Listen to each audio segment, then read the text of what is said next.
মুখে তো সবাই আমরা বলি যে আমরা প্রস্তুত, কিন্তু আমরা কয়জন ব্যক্তি প্রস্তুত? মৃত্যু তো আসবে, এটা সবাই জানি না? আমরা তো সবাই মরব। এখন আমরা এই মৃত্যুর জন্য কে কিভাবে প্রস্তুতি নিয়েছি, এটা হচ্ছে দেখার বিষয়। এই মুহূর্তে যদি আমরা মরে যাই, তাহলে আমাদের মধ্যে এটাকে আমরা মানে সৎ সাহসের সাথে বলতে পারবো যে হ্যাঁ, আমি নিজেকে ওই স্থানে রেখেছি যে আমি মরলে আমি আল্লাহর কাছে এটা আবদার করতে পারি যে আল্লাহ আমাকে জান্নাত দেবেন, ক্ষমা করবেন। কিন্তু অধিকাংশদের অবস্থা খারাপ হয়ে যাবে। আমরা হয়তো ওই ব্যক্তিদের অন্তর্ভুক্ত হয়ে আছি যারা মরতেই চায় না, যারা মালাকুল মউত দেখলে আরো পেরেশান হয়ে যাবে, যারা হয়তো এমন ব্যক্তিদের অন্তর্ভুক্ত যাদের সাথে আল্লাহর সাক্ষাৎ হোক সেটা চায় না। কারণ কিছু ব্যক্তি আছে তাদের সাথে আল্লাহ সুবহানাহু ওয়া তাআলা কথা বলবেন না, তাদের দিকে ফিরেও তাকাবেন না, তাদেরকে পবিত্র করা হবে না এবং তাদেরকে কঠিন শাস্তি দেওয়া হবে বলা হয়েছে। তাদের মধ্যে 3 শ্রেণীর মানুষ। এক, মুসবিল, বলা হয়েছে যারা টাকটার নিচে কাপড় পরে। শাবুজ্জানি, বৃদ্ধ বয়সে জানা করে। আর মালিকুল কাজ্জাব, এবং বলা হয়েছে এমন শাসক যে মিথ্যা বলে। এভাবে আরো কয়েক শ্রেণীর মানুষ আছে যাদের দিকে আল্লাহ তাকাবে না, যাদের সাথে আল্লাহ কথাও বলবেন না, পবিত্রতা করা দূরের কথা, এদেরকে কঠিন শাস্তি দেবেন। হতে পারে আমরা অধিকাংশ মানুষ এই শ্রেণীর অন্তর্ভুক্ত যাদের সাথে হয়তো আল্লাহ কথাই বলবেন না, যাদের দিকে আল্লাহ ফিরেও তাকাবেন না, কিন্তু আমরা ভ্রুক্ষেপ করি না। যেমন যারা নেশা করে, যাদের মুখে নেশার গন্ধ আছে, তারা কোন মুখ নিয়ে আল্লাহর সামনে দাঁড়াবে? যেখানে একটা ভদ্রলোক তার সাথে কথা বলতে লজ্জা পায়, একটা ভদ্রলোক তার সাথে কথা বলতে ঘৃণা করে, কারণ তার মুখ থেকে গন্ধ আসে। তাহলে সেই ক্ষেত্রে সে আল্লাহর সামনে দাঁড়াবে কিভাবে? যদিও আল্লাহ আমাদেরকে জানিয়েছেন রাসূলুল্লাহ সাল্লাল্লাহু আলাইহি ওয়াসাল্লামের মাধ্যমে যে এমন কোনো ব্যক্তি নাই, মা মিনকুম মিন আহাদিন ইল্লা সায়ুকাল্লিমুহুমুল্লাহ, যে যাদের সাথে আল্লাহ কথা না বলবেন। ইমাম বুখারীর ভাষা হচ্ছে লাইসা বাইনাহু ওয়া বাইনাহু তুরজুমান, এবং তার মাঝে এবং তার আল্লাহর মাঝে কোনো রকমের দুভাষী থাকবে না। ওয়ালা বাইনাহু ওয়া বাইনাহুম হিজাবুন, এবং তার মাঝে এবং তাদের মাঝে কোনো পর্দাও থাকবে না। মানে স্পষ্ট সরাসরি আল্লাহ সুবহানাহু ওয়া তাআলার সামনে কথা বলতে হবে প্রত্যেকটা মুসলিমকে। কিন্তু আল্লাহ সুবহানাহু ওয়া তাআলার সামনে এই ব্যক্তি নেশাখোর কিভাবে উপস্থিত হতে পারবে যেই ব্যক্তিকে আল্লাহর সামনে আসতে দেওয়া হবে না? কারণ রাসূলুল্লাহ সাল্লাল্লাহু আলাইহি ওয়াসাল্লাম আল্লাহ সুবহানাহু ওয়া তাআলা সম্পর্কে একটা মূলনীতি বলেই দিয়েছেন। তিনি বলেছেন ইন্নাল্লাহা তাইয়্যিব লা ইয়াকবালু ইল্লা তাইয়্যিব, আল্লাহ হচ্ছেন পবিত্র আর তিনি উত্তম, পবিত্র ছাড়া কোনো কিছুকে গ্রহণ করেন না। তাহলে যেই ব্যক্তি খাবিসের মধ্যে লিপ্ত, খাবায়েসাত বস্তু খায়, তাহলে সেই ব্যক্তি কোনোদিন আল্লাহ সুবহানাহু ওয়া তাআলার সামনে দাঁড়াতে পারবে না। এই জন্য আপনাদেরকে প্রস্তুতি বলতে যেটা বোঝায় সেটা নিতে হবে, নিজেকে প্রস্তুত থাকতে হবে। মুহাম্মদুর রাসূলুল্লাহ সাল্লাল্লাহু আলাইহি ওয়াসাল্লাম তিনি আমাদেরকে শিখিয়ে গেছেন কিভাবে একজন ব্যক্তি প্রস্তুতি গ্রহণ করতে পারে। যিনি যেই দিন ইন্তেকাল করবেন সেই মুহূর্তে পর্যন্ত তিনি মেসওয়াক করে নিলেন, একটু পরেই মরে যাবে।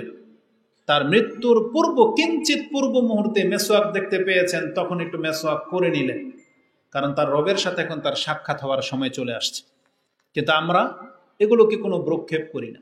একজন সাহাবী বলতেছে, ইয়া রাসূলুল্লাহ মাতা সাআতু ইয়া রাসূলুল্লাহ, কিয়ামত কখন? তখন বলছে মাযা আদাত্তা লাহা, তুমি এর জন্য কি গ্রহণ করেছো, কি প্রস্তুতি নিয়েছো? তা আমাদের ওই প্রস্তুতির কথাই আপনাকে বলতেছি যে রমজান মাস আমাদের দ্বার প্রান্তে, তা আমরা কে কি প্রস্তুতি নিলাম এটা একটু দেখার দরকার। এই সম্পর্কে সংক্ষিপ্ত কিছু কথা। রাসূলুল্লাহ সাল্লাল্লাহু আলাইহি ওয়াসাল্লাম আমাদেরকে তালকিন করেছেন যে আহসুল হিলালা শাবান আলি রমাদান, তোমরা রমজান মাসকে হাসিল করার জন্য শাবান মাসের দিন তারিখগুলোকে সূক্ষ্মভাবে গণনা করো।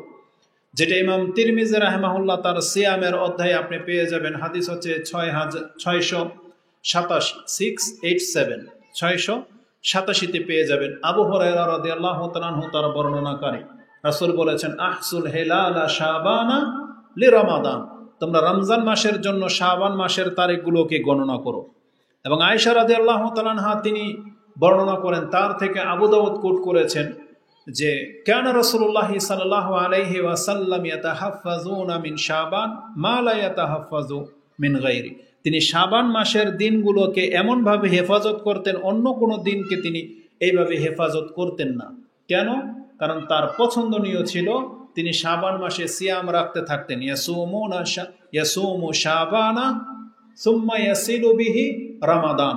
তারপরে তিনি সিয়াম রাখতে রাখতে রমজান মাসের সাথে সাক্ষাৎ করতেন। এই শাবান মাসকে রাসূলুল্লাহ সাল্লাল্লাহু আলাইহি সাল্লাম গুণে রাখতে বলেছেন। এতে কি ফায়দা হবে? ইমাম বুখারী রাহিমাহুল্লাহ তিনি তার সিয়ামের অধ্যায়ে একটা হাদিস এনেছেন, যা আয়েশা রাদিয়াল্লাহু তাআলা আনহা থেকে বর্ণনা করা হয়েছে। তিনি বলেছেন যে ক্বালা রাসূলুল্লাহ সাল্লাল্লাহু আলাইহি ওয়াসাল্লাম সুমু লিরুয়াতিহি ওয়া আফতিরু লিরুয়া। তোমরা চাঁদ দেখে সিয়াম পালন করবে এবং চাঁদ দেখে সিয়ামকে ভাঙবে। ফাইন গুব্বি আলাইকুম ফাআকমিলু ইদ্দাতা শাবান 30। কিন্তু যদি চাঁদ আড়াল থেকে যায় তাহলে একটা সহজ পদ্ধতি হলো শাবান মাসকে 30 দিনে পুরো করে নেবে। যেমন আজকে যেমনটা বলেছি 11 তারিখ পার হয়ে চলে গেছে, এটা যদি ধরেন 29শে শাবান হতো আর আজকে আমরা চাঁদ দেখতে পাই নাই, তাহলে আগামীকালটা আমরা 30শে শাবান গণ্য করে নেব, তার পরের দিনই রমজান। তখন আর চাঁদ দেখার কোনো প্রয়োজন হবে না। তাহলে এটা ওই ব্যক্তি করতে পারবে যার কাছে শাবান মাসের দিন তারিখ গণনাতে থাকবে। এই জন্য আজকের পর থেকে এটা ভুলবেন না, আশা করি ইনশাআল্লাহ। তাহলে এই দিন অনুযায়ী আপনি গণনা করতে থাকেন, তাহলে খুব শীঘ্রই রমজান আপনি দেখতে পাবেন। কেন রমজান সম্পর্কে আমাদেরকে প্রস্তুতি থাকতে হবে? আপনি হয়তো জানেন না যে রমজান আমাদের জন্য কত বড় নেয়ামত। প্রথমত আল্লাহ সুবহানাহু ওয়া তাআলার পক্ষ থেকে এটা একটা ক্ষমার মাস, একটা বরকতের মাস করা হয়েছে। এই মাসে আমাদেরকে অনেক বেশি বরকত দেওয়া হবে, ইবাদতেও, খাদ্যে এবং আমাদের ফিটনেসের মধ্যেও। আল্লাহ সুবহানাহু ওয়া তাআলা এই মাসে নেকির পথকে এতটা প্রশস্ত করেছেন যে আমাদের সবচেয়ে বড় শত্রু শয়তান সেটাকে বন্দী করে দেওয়া হবে। এই হাদিসগুলো আপনারা শুনবেন ইনশাআল্লাহ আগামী খুতবাগুলোতে। আমি শুধু একটা হাদিস এখানে পেশ করে দিই যে রমজান মাসের সাথে আমাদের কি সম্পর্ক আছে। ইমাম মুসলিম রাহিমাহুল্লাহ তিনি তার কিতাবে তাহারাতের অধ্যায়ে একটা হাদিস এনেছেন, যে হাদিসটি আপনি 440 নম্বরে পেয়ে যাবেন। তাতে রাসূলুল্লাহ সাল্লাল্লাহু আলাইহি ওয়াসাল্লাম বর্ণনা করেছেন, ক্বালা রাসূলুল্লাহ সাল্লাল্লাহু আলাইহি ওয়াসাল্লাম আস-সালাওয়াতুল খামস ওয়াল জুমআতু ইলাল জুমআ ওয়া রমাদানু ইলা রমাদান মুকাফফিরাতুম মা বাইনাহুন্না ইযা ইজতানাবাল কাবায়ের। রাসূলুল্লাহ সাল্লাল্লাহু আলাইহি ওয়াসাল্লাম বলেছেন, যেই ব্যক্তি কাবিরা গুনাহ থেকে মুক্ত, যে কাউকে হত্যা করে না, যে জিনা করে না, যে শিরিক করে না, যে বেনামাজি নয়, যে মিথ্যা বলে না, যে চুরি করে না, এইভাবে যতগুলো কাবিরা গুনাহ আছে, যেই ব্যক্তি কাবিরা গুনাহগুলো থেকে মুক্ত, তার দ্বারা যত রকমের ছোটখাটো অপরাধ হয়ে যাক না কেন, আল্লাহ সুবহানাহু ওয়া তাআলা সেই অপরাধগুলোকে ক্ষমা করার জন্য ইবাদতের মাঝে, সময়ের মাঝে সেই ব্যবস্থা করে রেখেছেন। রাসূল বলেছেন, যারা বড় পাপ থেকে মুক্ত, এই 5 ওয়াক্ত নামাজ তার ছোট পাপগুলোকে মিটিয়ে দেবে। তার মানে যেই ব্যক্তি ফজর আদায় করবে, ফজরের পরে জোহরের ওয়াক্ত চলে আসবে, সে নামাজ পড়তে আসবে, এর মাঝখানের যে পাপগুলো হয়েছে এটা আল্লাহর পক্ষ থেকে ক্ষমা করে দেওয়া হবে। বলা হয়েছে as-সালাওয়াতুল খামস ওয়াল জুমআতু ইলাল জুমআ।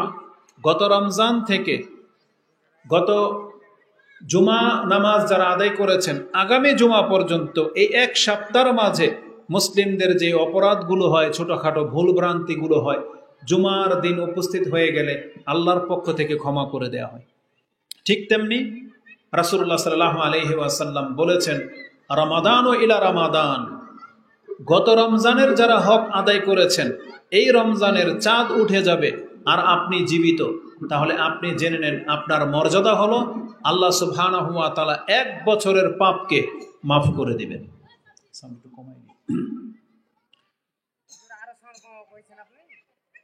মাথায় লাগে তো রিপিট করে কেন? কিন্তু আমার মাথায় লাগতেছে। আপনারা কি স্পষ্ট শুনতে পান? ডিস্টার্ব হয় না তো? চলবে সাউন্ড? আচ্ছা, আমার ভাষা কি বোঝা যায়? তাহলে আপনারা যে কানের মতো করে একবার মোকো পেঁচায় বসে আছেন, না সুবহানাল্লাহ বেরোয় না আলহামদুলিল্লাহ বেরোয়, আমি তো কিছুই বুঝি না। একটা ভদ্রতা আছে, কি জানেন? সাহাবায়ে কেরামরা রাসূলুল্লাহ সাল্লাল্লাহু আলাইহি ওয়াসাল্লামের সামনেও যখন আশ্চর্যজনক কথা শুনতেন, তখন তারাও আল্লাহ সুবহানাহু ওয়া তাআলার পবিত্রতা ঘোষণা করতেন, আল্লাহর বরত্ব ঘোষণা করতেন। একটা হাদিস ইমাম মুসলিম রাহিমাহুল্লাহ থেকে নিয়ে নেন, ঈমানের অধ্যায়ে রয়েছে যে রাসূল সাল্লাল্লাহু আলাইহি ওয়াসাল্লাম বলেছেন যে এই উম্মাহ জান্নাতের অর্ধেকটার মালিক হবে। সেই হাদিসের মধ্যে এটা আপনি পেয়ে যাবেন, ঈমানের অধ্যায়। আব্দুল্লাহ ইবনে মাসউদ রাদিয়াল্লাহু তাআলা আনহু তার বর্ণনাকারী, যে তিনি বলতেছেন যে রাসূল আমাদেরকে এসে একদিন বললেন যে তোমরা কি এতে সন্তুষ্ট যে তোমরা হবা জান্নাতের 3 ভাগের 1 ভাগ? তখন আমরা বললাম কাব্বারনা। তিনি বলতেছেন ফাকাব্বারনা, আমরা তাকবীর পাঠ করলাম। তার মানে এত বড় একটা সংবাদ যে পৃথিবীতে আদম থেকে নিয়ে কিয়ামত পর্যন্ত যত মানুষের জন্ম হবে, কত শত কোটি মানুষ, তাদেরকে ভাগ করে যদি 3 ভাগ করে যদি আমাদেরকে শুধু এই উম্মতের মুসলিমদেরকে যদি আল্লাহ 1 ভাগ জান্নাত দিয়ে দেয়, এটা তো অনেক বড় ব্যাপার, অনেক বড় ব্যাপার না? তখন বলছে যেটা শুনে আমরা তাকবীর পাঠ করলাম, ফাকাব্বারনা। তারপর রাসূলুল্লাহ সাল্লাল্লাহু আলাইহি ওয়াসাল্লাম তিনি বলেছেন যে বরং আমি পছন্দ করি বা আমি এটা আশা রাখি আনতাকুনু নিসফা আহলিল জান্নাহ আও শাতরা আহলিল জান্নাহ, বরং আমি এটা পছন্দ করি বা আমি এটা আশা করি আল্লাহর কাছে যে তোমরা হবে জান্নাতের অর্ধেক। তার মানে আদম থেকে নিয়ে ঈসা আলাইহিস সালাম পর্যন্ত পৃথিবীতে যত মুসলিম হয়েছিল তাদেরকে আল্লাহ জান্নাতের অর্ধেকটা দেবেন, আর শুধুমাত্র উম্মতে মুহাম্মাদীকে এককভাবে আল্লাহ অর্ধেকটা জান্নাতের মালিক ঘোষণা করেছে। তখন তিনি বললেন যে আমরা শুনে তাকবীর পাঠ করলাম। তার মানে যখনই কোনো বিষয় একজন মানুষকে আশ্চর্যিত করবে, তখন সে আল্লাহ সুবহানাহু ওয়া তাআলার বরত্ব ঘোষণা করবে। রাসূলুল্লাহ সাল্লাল্লাহু আলাইহি ওয়াসাল্লাম নিজেও যখন আশ্চর্যবোধক কোনো কিছু শুনতেন যেটা তাকে ভাবাতো বা মারাত্মক, তখন তিনি সুবহানাল্লাহ বলতেন। কিন্তু আমাদের মুখ থেকে যদি এগুলো সুবহানাল্লাহ আলহামদুলিল্লাহ না বেরোয়, তাহলে মানে কতটা কৃপণ আমরা। এক তো রাসূলুল্লাহ সাল্লাল্লাহু আলাইহি ওয়াসাল্লাম বলেছেন ওই ব্যক্তির চাইতে আর বড় কৃপণ কে, যার কাছে আমার নাম নেওয়া হলো আর সে আমার উপরে সালাত পড়ে না, তো সে তো কৃপণ। এই জন্য রাসূলুল্লাহ সাল্লাল্লাহু আলাইহি ওয়াসাল্লামের নাম বললে এবং শুনলে আপনাকে সাল্লাল্লাহু আলাইহি ওয়াসাল্লাম বলা উচিত। যেখানে আল্লাহর বরত্বের কথা আসবে সেখানে আপনাকে আল্লাহর বরত্ব ঘোষণা করা উচিত। না হলে আপনাকে একটা কথা বলে দিই, এই যে মজলিসে বসলেন না, আপনি আমার কথার প্রেক্ষিতে সুবহানাল্লাহ আলহামদুলিল্লাহ নাই বললেন, কিন্তু এই মজলিসের একটা হক আছে, এই মজলিসের একটা ফজিলত আছে। ফজিলতটা কি? এখানে যারা বসেছেন এখান থেকে আপনি যখন উঠে যাবেন, আল্লাহ আপনাকে ক্ষমা করে দিয়ে, পাপ মাফ করে দিয়ে এখান থেকে বাড়িতে ফেরত নেওয়াবেন। এটা হচ্ছে মজলিসের ফয়দা। এবং আপনি যদি এখানে বসে জান্নাত চান, আল্লাহ আপনাকে জান্নাত দেওয়ার ওয়াদা করেছেন। জাহান্নাম থেকে মুক্তি চাইলে জাহান্নাম থেকে মুক্ত করারও ঘোষণা করেছেন আল্লাহ সুবহানাহু ওয়া তাআলা, যেটা আপনি বুখারী এবং মুসলিমে পেয়ে যাবেন। বুখারীতে হাদিসটি কিতাবুদ দোয়ার মধ্যে রয়েছে ৮০ নম্বর অধ্যায় ৬৪০৮ নম্বরে পেয়ে যাবেন, আর মুসলিমে হাদিসটি রয়েছে ৭৩৭২ নম্বর হাদিস, না ৬৭৩২ নম্বর হাদিস, সেটা আপনি পেয়ে যাবেন মুসলিমে। তাতে আছে যে যখন কোনো ব্যক্তিরা পৃথিবীতে আল্লাহ সুবহানাহু ওয়া তাআলার জিকিরের মজলিসে বসে, তখন ফেরেশতারা সেটাকে ঘিরে নেয়। রাসূলুল্লাহ সাল্লাল্লাহু আলাইহি ওয়াসাল্লাম থেকে হাদিসটাকে এইভাবে কোট করা হয়েছে, ইন্না লিল্লাহি মালাইকাতুন ইয়াতুফুনা ফি তুরুকি ইলতামিসুনা আহলা যিকর ইযা ওয়াজাদা কওমান ইয়াযকুরুনা আল্লাহা তানাদাউ হালুম্মু ইলা হাজাতিকুম ক্বালা ফায়ুহিফুনাহুম বিআজনিহাতিহিম ইলা সামাঈদ দুনিয়া ইলা আখিরিল হাদিস। রাসূলুল্লাহ সাল্লাল্লাহু আলাইহি ওয়াসাল্লাম বলেছেন, যখন কেউ আল্লাহর স্মরণের মজলিসে বসে, তখন ফেরেশতারা সেই মজলিসটাকে ঘিরে নেয় এবং একেবারে প্রথম আকাশ পর্যন্ত ঘিরে নেয়, যাতে করে তাদের উপরে সাকিনা নাজিল হতে পারে, যেটা অন্যান্য বর্ণনাতে রয়েছে। এই বর্ণনাতে আল্লাহ সুবহানাহু ওয়া তাআলা তিনি জানেন, তারপরও জিজ্ঞেস করেন যে আমার বান্দাদেরকে কি অবস্থায় রেখে আসলা? তখন তারা বলে ইউকাব্বিরুনাক ওয়া ইয়াহমিদুনাক ওয়া ইউমাজ্জিদুনাক ওয়া ইয়াসআলুনাকাল জান্নাহ ওয়া ইয়াস্তাজিরুনাকা মিনান নার। আল্লাহ এরা আপনার তাকবীর পাঠ করে, এরা আপনার বরত্ব ঘোষণা করে, এরা আপনার পবিত্রতা ঘোষণা করে, এরা আপনার কাছে জান্নাত চায়, এরা আপনার কাছে জাহান্নাম থেকে মুক্তি চায়। অথচ আল্লাহ জানেন, জিজ্ঞেস করেন তারা কি আমাকে দেখেছে? বলছে না, দেখেনি। যে দেখেনি তো তাহলে আপনার তাসবিহ, আপনার তাহলিলকে আরো বাড়িয়ে দিত। জান্নাত জাহান্নাম দেখেছে, বলছে দেখেনি। দেখলে এটার প্রতি আরো বেশি আগ্রহ বেড়ে যেত এবং জাহান্নাম থেকে অনেক বেশি ভয় পাইত তারা। যখন এইভাবে আল্লাহর কাছে রিপোর্ট পেশ করা হয়, তখন আল্লাহ সুবহানাহু ওয়া তাআলা ফেরেশতাদেরকে সাক্ষী করে বলেন, উশহিদুকুম আন্নী কাদ গাফারতু লাহুম, তোমরা সাক্ষী থাকো আমি এখন প্রত্যেকটাকে ক্ষমা করে দিলাম। ওয়া আতাইতুহুম মা সাআলু, তারা আমার কাছে যা চাচ্ছে আমি তাদেরকে তা দিয়ে দিলাম। ওয়া আজারতুহুম মিম্মাস্তাজারু, তারা যেই জিনিস থেকে আমার কাছে আশ্রয় চাচ্ছে আমি আল্লাহ তাদেরকে তা থেকে মুক্ত করে দিলাম। তখন একজন ব্যক্তি, একজন ফেরেশতা বলে, রাব্বি ফীহিম ফুলানুন আবদুন খাত্তাউন ইন্নামা মাররাফা জালাসা মাহুম। ইমাম বুখারী বলেছেন ওয়ালাইসা মিনহুম, সে তাদের অন্তর্ভুক্ত নয় কিন্তু বসে গেছে। আল্লাহ সুবহানাহু ওয়া তাআলা বলেন, হুম জুলাসাউ লা ইয়াশকা বিহিম জালিসুহুম, এটা এমন একটা টিম, এমন একটা দল যারা আল্লাহকে স্মরণ করে, এদের সাথে যে কোনো বড় পাপী যদি এসে বসে যায়, আল্লাহ বলেছেন আমি তাকেও পর্যন্ত হতভাগ্য বানাই না, তাকে পর্যন্ত ক্ষমা করে দেওয়া হবে। তাহলে এই মজলিসে বসলে এখানে আল্লাহর বরত্ব লাগবে, আপনার তাকবীর পাঠ করতে হবে। তবে আপনাদের আমি এটা জিনিস দেখেছি, জন্মসূত্রে আহলে হাদিস যারা, তাদের মধ্যে এই বাজে স্বভাবটা খুব বেশি আছে। হানাফিরা বেদাত করে ঠিক আছে, কিন্তু তাদের মজলিসে কথা বলার মজাও আছে। আমরা যখন যাই তারা কথা খুব গুরুত্বের সাথে শুনে, কারণ তারা কোরআন হাদিসের কথা তাদের বক্তাদের কাছ থেকে এভাবে পায় না। কারণ তাদের বক্তারা তো সুর সার দেয়, তাদের বক্তারা কিচ্ছা কাহিনী বলে। কিন্তু আমাদের মতো কাউকে পেয়ে গেলে তারা প্রত্যেকটা কথা গুরুত্বের সাথে শোনে এবং রিয়ালাইজ করে, মানে বোঝে যে কি বলল। একটু আগেই আমি যে বলেছি যে রাসূলুল্লাহ সাল্লাল্লাহু আলাইহি ওয়াসাল্লাম আমাদেরকে সুসংবাদ দিয়েছেন যে তোমরা হবে জান্নাতের অর্ধেক, যেখানে সাহাবী পর্যন্ত আল্লাহু আকবার বলে তাকবীর দিলেন, কিন্তু আপনার জবান একটু হিলে না। আপনি হয়তো বলবেন, আরে হুজুর আমি তো আহলে হাদিসের সন্তান, আমাকে অর্ধেক জান্নাতকে, আমাকে তো আল্লাহ পুরোটাই দিবে। বোঝেন না?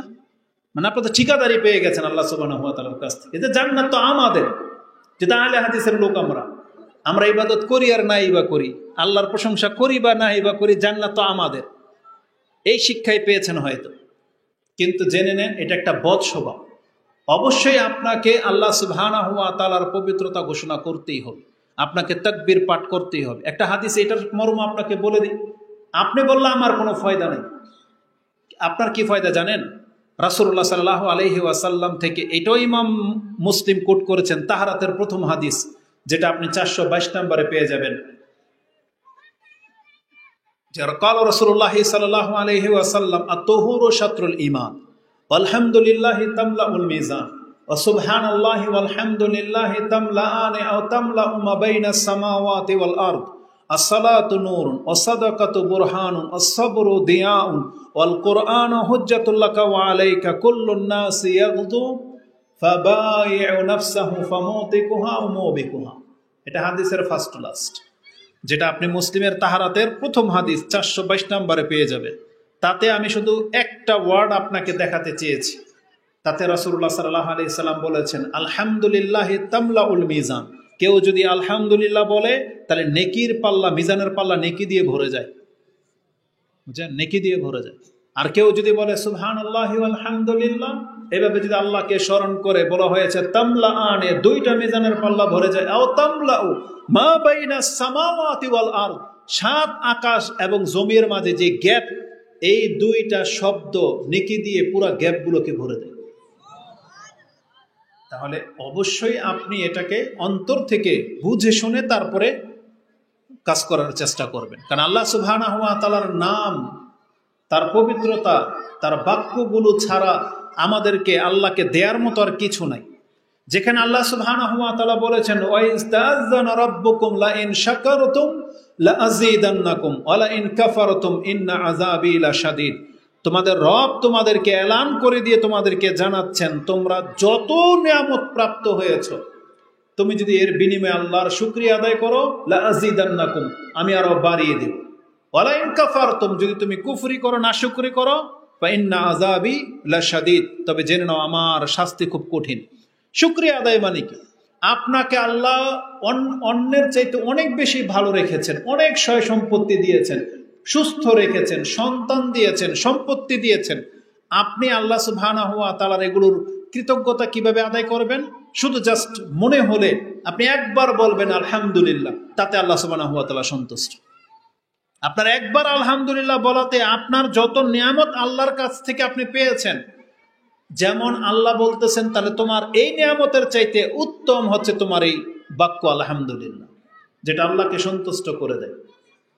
এই জন্য রাসূলুল্লাহ সাল্লাল্লাহু আলাইহি ওয়াসাল্লাম ভালো কিছু দেখলে আলহামদুলিল্লাহ বলতেন, যেটা তাকে সন্তুষ্ট করে নাই বা অসন্তুষ্ট বা বেদনাদায়ক কিছু হয়েছে, সেই ক্ষেত্রে রাসূলুল্লাহ সাল্লাল্লাহু আলাইহি ওয়াসাল্লাম আলহামদুলিল্লাহ বলতেন। তিনি বলতেন আলহামদুলিল্লাহি আলা কুল্লি হাল।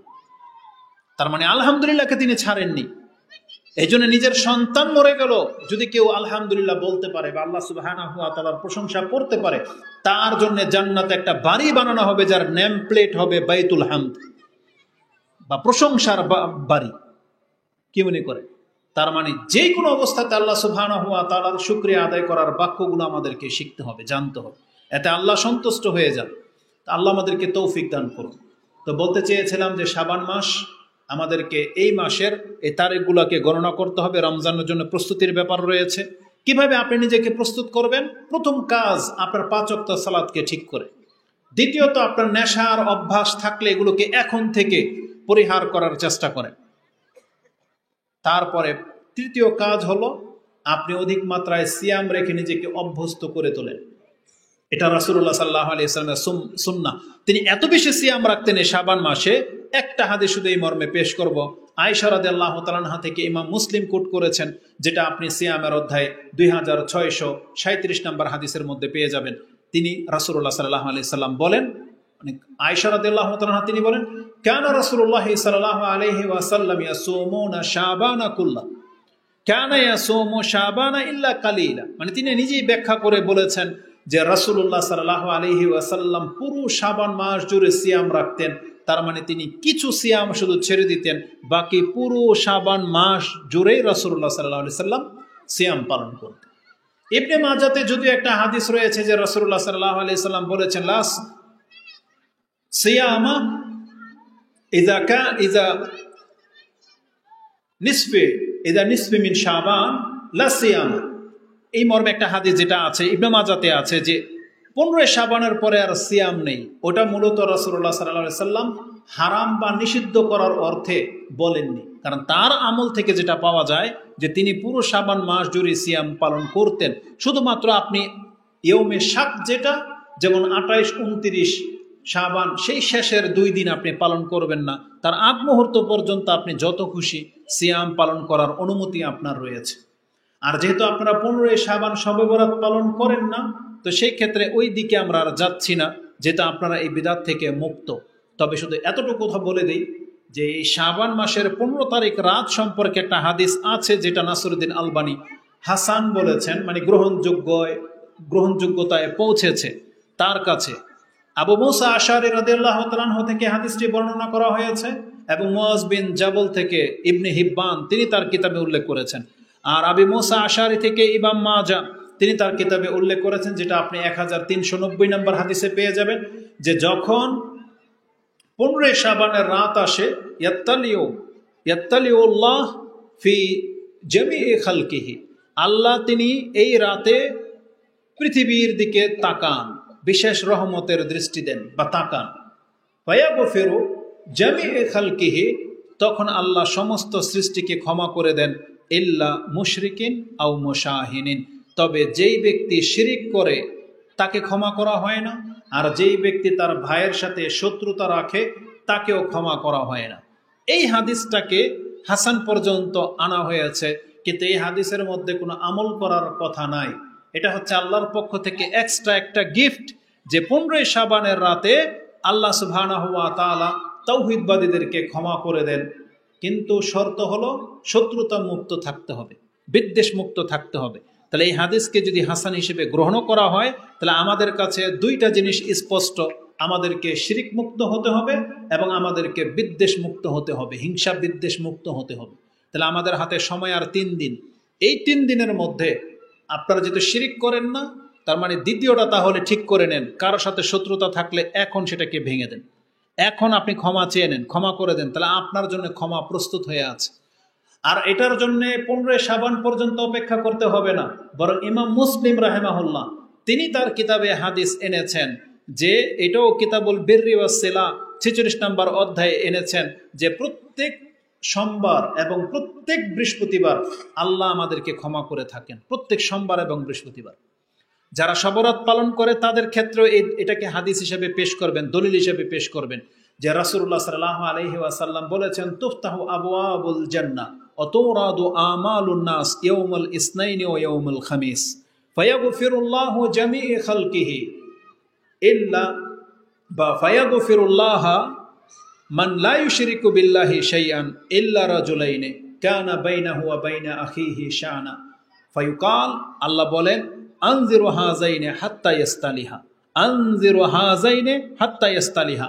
এটা ইমাম মুসলিম কোট করেছেন যে আল্লাহ সুবহানাহু ওয়া তাআলা আমাদেরকে জানিয়েছেন, রাসূলুল্লাহ সাল্লাল্লাহু আলাইহি ওয়াসাল্লাম বলেন প্রত্যেক বৃহস্পতিবার এবং সোমবার দিন আকাশের দরজাগুলোকে খুলে দেওয়া হয় এবং আল্লাহর কাছে পৃথিবীর আমলগুলো পেশ করা হয় এবং আল্লাহ সুবহানাহু ওয়া তাআলা সমস্ত মানুষকে ক্ষমা করে দেন যারা আল্লাহর সাথে শিরিক করে না, তবে ওই ব্যক্তি মুশরিক নয়, তাওহীদবাদী হওয়া সত্ত্বেও ক্ষমা পায় না। কে? যে তার ভাইয়ের সাথে শত্রুতা রাখে। আল্লাহ ফেরেশতাদেরকে বলে দেন এই দুই ব্যক্তিকে ক্ষমা করা হবে না যতক্ষণ পর্যন্ত এ অপরকে ক্ষমা না করে দেবে। তার মানে ভাই ভাই যদি মিলে যায় তাহলে প্রত্যেক বৃহস্পতিবার প্রত্যেক সোমবার দিন আমাদেরকে আল্লাহ সুবহানাহু ওয়া তাআলা ক্ষমা করে দেন, যেই ক্ষমাটা শাবান মাসের 15 তারিখের রাতেও করা হয় বলে বর্ণিত আছে। তো যারা এই রাতকে কেন্দ্র করে কবর জিয়ারত করে, লাইটিং করে, হালুয়া রুটি বানায়, কত কি করে, তো তাদেরকে বলবেন তাহলে এই কাজটা তো প্রত্যেক সোমবার আর বৃহস্পতিবার দিনও করা উচিত, তখন কেন করো না? কারণ হাদিসে তো মুসলিমের মধ্যে আছে যে আল্লাহ ক্ষমা করে দেন। এটা ছিল এই শাবান মাস সম্পর্কে সংক্ষিপ্ত কথা। তাহলে আমাদের মূল মেসেজ হলো এই শাবান মাসে আমরা অধিক মাত্রায় সিয়াম পালন করার চেষ্টা করব। বিশেষ করে আমাদের ওই ব্যক্তিদের, বিশেষ করে ওই মহিলাদের যাদের কিছু সিয়াম বাকি থেকে গেছে, অবশ্যই তাকে এই রমজান আসার আগেই এই কয়েকদিনের মধ্যে সেগুলোকে কাজা আদায় করে নেওয়া উচিত, না হলে সে বড় ধরনের গুনাহগার হবে। আল্লাহ আমাদেরকে তৌফিক দান করুন, আমিন। এবার আমার মূল বিষয় হচ্ছে যেমনটা বলেছিলাম যে আল্লাহ সুবহানাহু ওয়া তাআলা তিনি আমাদেরকে তার গোলাম হিসেবেই শুধু গ্রহণ করতে চাননি, তিনি আমাদেরকে তার ওয়ালি, তিনি আমাদেরকে তার অভিভাবকত্ব হিসেবে গ্রহণ করতে চেয়েছিলেন। যে আল্লাহ আমাদের অভিভাবক হবে, আল্লাহ আমাদের সাহায্যকারী হবেন, আল্লাহ সুবহানাহু ওয়া তাআলা কিয়ামতের মাঠে আমাদেরকে ক্ষমাকারী হবেন। কিন্তু আমরা নিজেকে ওইভাবে প্রস্তুত করতে পারিনি। আমরা আল্লাহ সুবহানাহু ওয়া তাআলার গোলামিটাই ঠিকমতো করি না। আপনাদের অঞ্চলে যেহেতু এসেছি, আপনাদের সম্পর্কে সতর্কতামূলক একটা কথা শুধু বলে দেই। আপনাদের দাবি হলো যে আপনারা শিরিক করেন না, এটা আপনাদের বড় দাবি, একবারে বুক ফুলিয়ে বলেন। কিন্তু আমি আপনাদেরকে দেখাতে চেয়েছি এর আগে আপনাদের যেটা করা উচিত সেটাও আপনি করেন না, সেটা হচ্ছে ইবাদত করা। কারণ আল্লাহ সুবহানাহু ওয়া তাআলা বলেছেন আমার ইবাদত করো এবং আমার সাথে শিরিক করো না। ইবাদত লাগবে এবং ইবাদতকে শিরিক মুক্ত রাখতে হবে। আপনি বলতেছেন আপনি শিরিক করেন না, কিন্তু আমরা দেখতে পাচ্ছি আপনার ইবাদতও নাই। তাহলে ইবাদতই যখন নাই, আপনি শিরিক করলেই কি আর না করলেই কি? নাজাতের জন্য তো ইবাদত লাগবে, আল্লাহ সুবহানাহু ওয়া তাআলার বন্দিগি লাগবে। তাহলে আমরা মুসলিম হিসেবে আমরা আল্লাহ সুবহানাহু ওয়া তাআলার বন্দিগিটা কোথায় করতেছি এটা একটু নজরে আপনি রাখবেন। যদি আপনি 5 ওয়াক্ত সালাত আদায়কারী ব্যক্তি হয়ে থাকেন তাহলে আপনি আল্লাহর বান্দা হিসেবে নিজেকে গণ্য করতে পারেন। আপনি ইসলামের ফরজিয়াতগুলোকে যদি মেনটেন করে চলা ব্যক্তি হয়ে থাকেন তাহলে আপনার শিরিক না করা এটা আপনাকে সবচেয়ে বেশি কামিয়াব করবে। কিন্তু যেই ব্যক্তি ফরজ ইবাদতগুলোর মধ্যে ঘাটতি করেন, আপনি শুধু শিরিক থেকে বেঁচে থাকলেই যে জান্নাতে চলে যাবেন তা না, বরং আপনাকে শাস্তি পেতে হবে। ওগুলোও তাওহীদকে নষ্ট করার একটা সাবাব। শুধু শিরকি যে তাওহীদকে নষ্ট করে তা কিন্তু না, বরং বড় বড় পাপগুলো, ইসলামের ফরজিয়াতগুলোকে নষ্ট করা, এটাও আপনার তাওহীদকে ভেঙে দেয়। আল্লাহ সুবহানাহু ওয়া তাআলার একত্বকে এটাও নষ্ট করে দেয়। এটাও এক এক প্রকারের জুলুম। যদিও সবচেয়ে বড় জুলুম হচ্ছে শিরক, কিন্তু আমাদেরকে কিন্তু শাস্তিবিহীন কিন্তু ক্ষমা করা হবে না, আমাদেরকে শাস্তি পেতেই হবে। কিন্তু আমরা যদি আল্লাহ সুবহানাহু ওয়া তাআলার ফরজিয়াতগুলোকে ঠিক রাখি, তাহলে আল্লাহ সুবহানাহু ওয়া তাআলা হয়তো তার অনুগ্রহে আমাদেরকে ক্ষমা করে দিবেন। এমনটাই মেসেজ রয়েছে। তো আমাদের বন্দিগির দিকে আমাদেরকে দেখতে হবে। আজকে অধিকাংশ মানুষ আল্লাহ সুবহানাহু ওয়া তাআলার বন্দিগি থেকে মুখ ফিরিয়ে নিয়ে সে যে কিভাবে জীবনযাপন করে সে একবারও ভ্রুক্ষেপ করে না। আজকে বর্তমানে নেট খুললে মেসেজগুলোতে আপনি দেখতে পাবেন এত বিশৃঙ্খলা বাংলার জমিনে যেখানে সেখানে হচ্ছে। সামান্য একটু কিছুকে কেন্দ্র করে একজন আরেকজনকে হত্যা করে দিচ্ছে, সামান্য কিছুকে কেন্দ্র করে ভাঙচুর, একজনকে পিটাচ্ছে, কয়েকজন মিলে মেরেই দিচ্ছে পিটাতে পিটাতে। প্রায় জায়গাতে এই ঘটনাগুলো ঘটতেছে। ছিনতাই বেড়ে গেছে, রাহাজানি বেড়ে গেছে।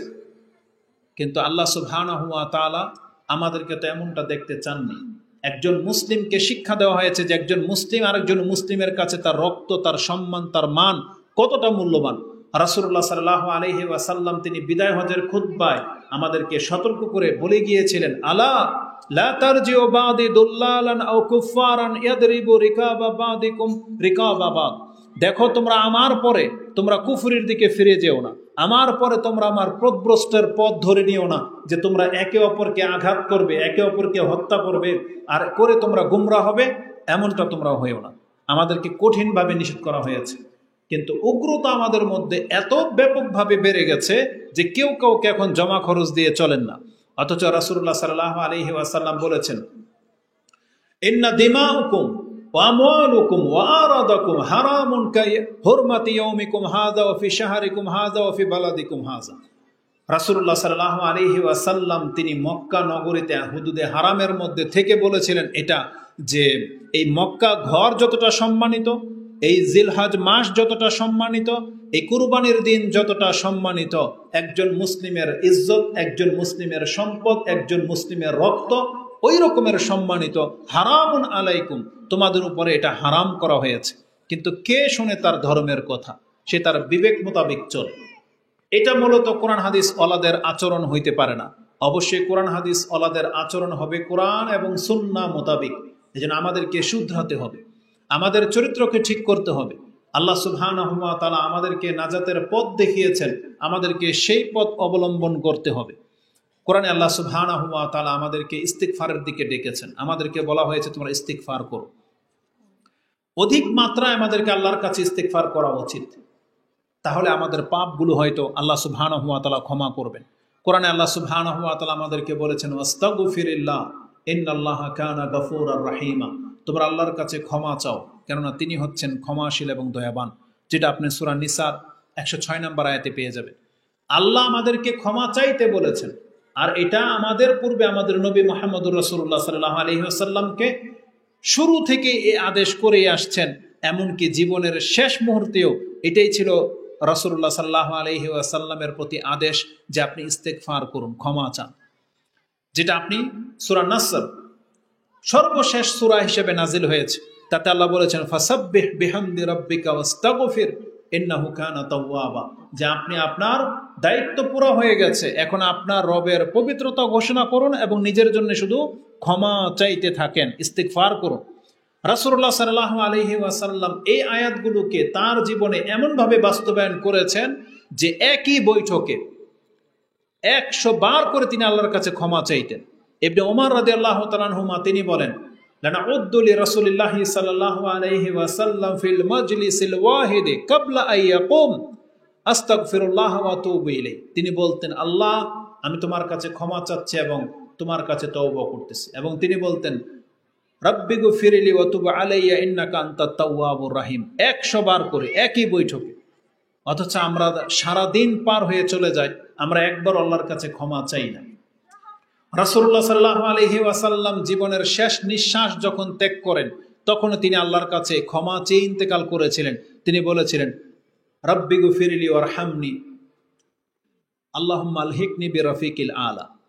তিনি বলেছেন, হে আল্লাহ আমাকে ক্ষমা করো, আমার উপরে রহম করো এবং আমাকে সুউচ্চ বন্ধুর সাথে সাক্ষাৎ করিয়ে দেন, মিলিয়ে দেন। এটা ছিল রাসূলুল্লাহ সাল্লাল্লাহু আলাইহি ওয়াসাল্লামের জীবনের শেষ বাক্য, যে আল্লাহুম্মা গফিরলি ওয়ারহামনি।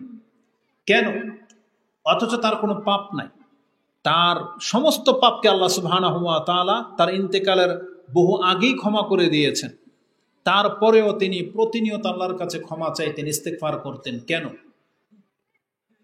ইমাম মুসলিম রাহিমাহুল্লাহ হাদিস কোট করেছেন, তিনি বলেছেন আগরুল মুজান্নিন, তিনি বলেন সামিআতু রাসূলুল্লাহ সাল্লাল্লাহু আলাইহি ওয়াসাল্লাম ইয়াকুল লা ইউগানু আলা কলবি ওয়া ইন্নী আস্তাগফিরুল্লাহ ফিল ইয়াউমি মিয়াতা মাররা। আমি সামান্য সময়ের জন্য যদি বেখবর থাকতাম, বেখেয়ালি হতাম, তাহলে আমি এর জন্য আল্লাহর কাছে 100 বার করে ক্ষমা চেয়েছি। রাসূলুল্লাহ সাল্লাল্লাহু আলাইহি ওয়াসাল্লাম থেকে একাধিক হাদিস এটা বর্ণনা করা হয়েছে। কারণ ইস্তেগফার এটা যেমন আপনার পাপকে মাফ করে দেবে, এই ইস্তেগফার আপনাকে দুনিয়ার যে কোনো ঘাটতি পুরো করে দেবে। আপনার যে কোনো ঘাটতিকে পুরো করে দেবে। একজন মানুষের জীবনের যে ঘাটতি আছে, আপনার বিয়ে করেছেন সন্তান হয় না, রিজিকে ঘাটতি আছে, পেরেশানিতে আছেন, আপনার এই দুনিয়াবি যে কোনো নেয়ামত জড়িত রয়েছে এই ইস্তেগফারের মধ্যে। প্রথমত আপনি সরাসরি চলে আসে 10 মিনিটের মধ্যে ইস্তেগফারের বিষয়টা আপনার কাছে পেশ করে দেব যে আল্লাহ সুবহানাহু ওয়া তাআলা আমাদেরকে ক্ষমা চাইতে বলেছেন। এটা শুধু যে পাপের কারণে ক্ষমা চাইতে হবে তা না, কারণ এই ইস্তেগফারের মধ্যে যেমনটা বলেছে দুনিয়ার সমৃদ্ধি জড়িত রয়েছে। যদি শুধু পাপের কারণে হতো তাহলে মুহাম্মদুর রাসূলুল্লাহ সাল্লাল্লাহু আলাইহি ওয়াসাল্লামকে আল্লাহ ক্ষমা চাইতে বলতেন না, কারণ তার তো কোনো পাপই নাই। কিন্তু তিনি সবচেয়ে বেশি ইস্তেগফার করতেন, কারণ ইস্তেগফার করলে আপনি কি পাবেন? হ্যাঁ, প্রথম আপনি যেটা পাবেন সেটা হচ্ছে ক্ষমা। যখনই আপনি ইস্তেগফার করবেন তখনই আপনার পাপকে আল্লাহ সুবহানাহু ওয়া তাআলা মাফ করে দেওয়ার ঘোষণা করে দিয়েছে, যখন কেউ ইস্তেগফার করবে। এই মর্মে কোরআন এবং হাদিসে যথেষ্ট কথা রয়েছে।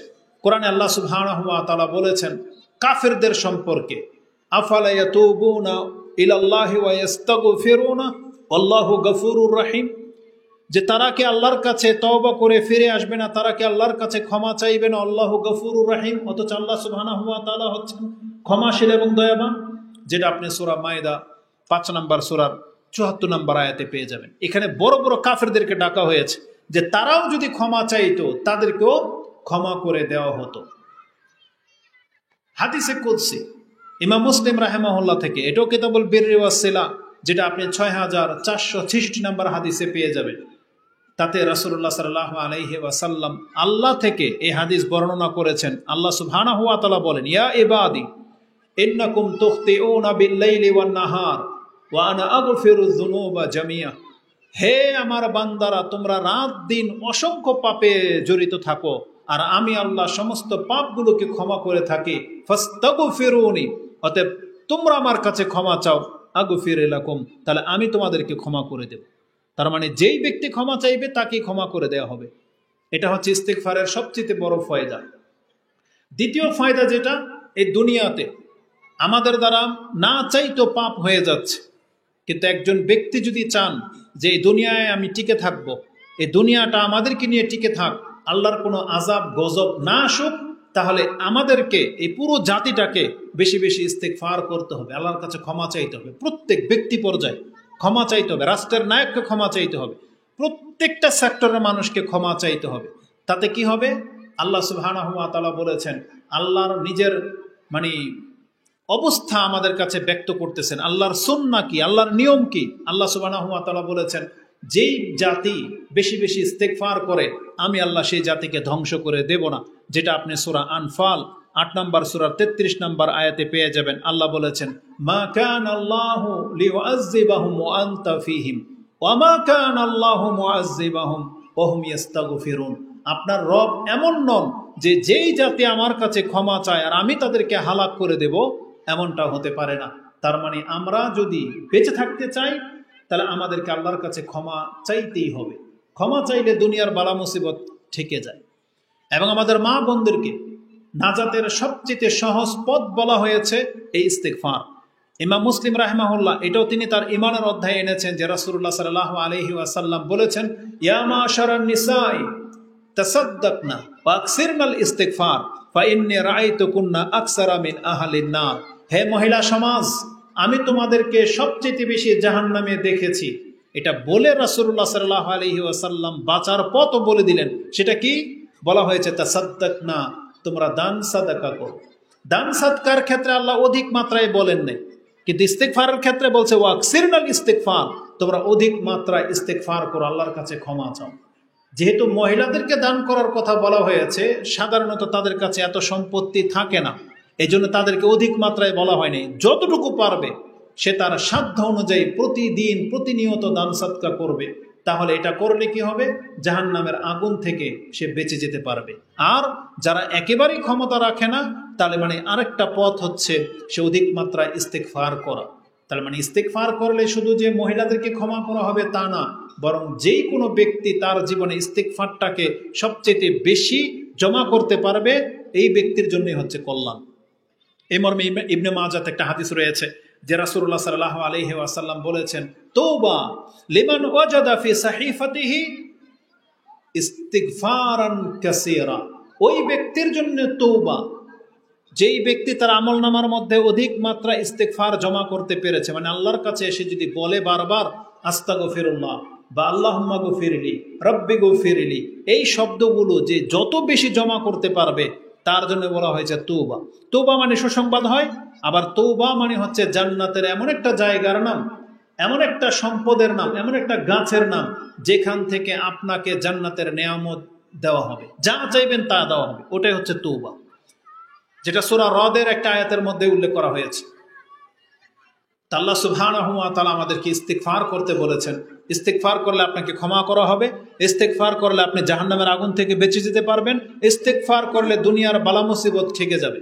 আর ইস্তিগফার করলে আপনার জীবনের যে ঘাটতি আছে সেটা পুরা করার ওয়াদা করা হয়েছে। একটা আয়াতের মধ্যে সবকিছু বলে দেওয়া হয়েছে, যেটা সূরা নিসা, যেটা সূরা নূহ 71 নম্বর সূরার 10, 11, 12 এই তিনটা আয়াতের মধ্যে আপনি পেয়ে যাবেন যে প্রথম রাসূল হিসেবে যিনি পৃথিবীতে এসেছিলেন, তখনই আল্লাহ সুবহানাহু ওয়া তাআলা তার মাধ্যমে পৃথিবীবাসীকে জানিয়ে দিয়েছিলেন। তিনি বলেছিলেন, ফাকুলতুস্তাগফিরু রাব্বাকুম ইন্নাহু কানা গাফফারা, যে আমি বলেছিলাম তোমরা ইস্তেগফার করো, ইস্তেগফার করলে প্রথম তোমাদেরকে ক্ষমা করা হবে। ইউরসিলিস সামাআ আলাইকুম মিদরারা, তোমাদের জন্য মুষলধারে বৃষ্টি ঝরানো হবে, কল্যাণকর বৃষ্টি। ওয়ায়ুমদিদুকুম বিআমওয়ালিন ওয়া বানিনা ওয়া ইয়াজআল লাকুম জান্নাতিন ওয়া ইয়াজআল লাকুম আনহারা, তোমাদেরকে 6টা নিয়ামতের কথা এখানে বলা হয়েছে। ক্ষমা করা হবে, বৃষ্টি দেওয়া হবে, সন্তান দেওয়া হবে, রিজিক দেওয়া হবে, বাগান দেওয়া হবে, নহর দেওয়া হবে, যা একটা দেশকে সমৃদ্ধশালী করে। আর সব কিছু জড়িত রয়েছে এই ইস্তেগফারের মধ্যে, যে একজন ব্যক্তি যদি পাপ থেকে ফিরে আসে তাহলে এটা তার নিজের জন্য এবং তার দেশের জন্য কল্যাণকর। অতএব আমাদেরকে আল্লাহ সুবহানাহু ওয়া তাআলার কাছে অধিক মাত্রা ইস্তেগফার করতে হবে। রাসূলুল্লাহ সাল্লাল্লাহু আলাইহি ওয়াসাল্লাম তিনি তার ব্যক্তি জীবনে এটা কত জায়গায় ফিট করতেন। এই যে বললাম, যে কোনো মজলিস ইস্তেগফার করতেই থাকতেন।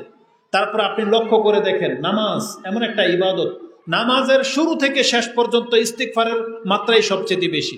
শুরু হয় ক্ষমা চেয়ে, রুকুতে ক্ষমা চাওয়া, সেজদায় ক্ষমা চাওয়া, 2 সেজদার মাঝখানে ক্ষমা চাওয়া। আয়েশা রাদিয়াল্লাহু তাআলা আনহা তিনি কি বলেন, কানা রাসূলুল্লাহ সাল্লাল্লাহু আলাইহি ওয়াসাল্লাম আকসারু আইয়াকুলা ফি রুকুইহি ওয়া সুজুদিহি সুবহানাকাল্লাহুম্মা রাব্বানা ওয়া বিহামদিকা আল্লাহুম্মা গফিরলি। আল্লাহর পবিত্রতা ঘোষণা করতেন, আবার সাথে সাথে তিনি ক্ষমাও চাইতেন। এটা সব থেকে বেশি তিনি রুকু এবং সেজদায় করতেন।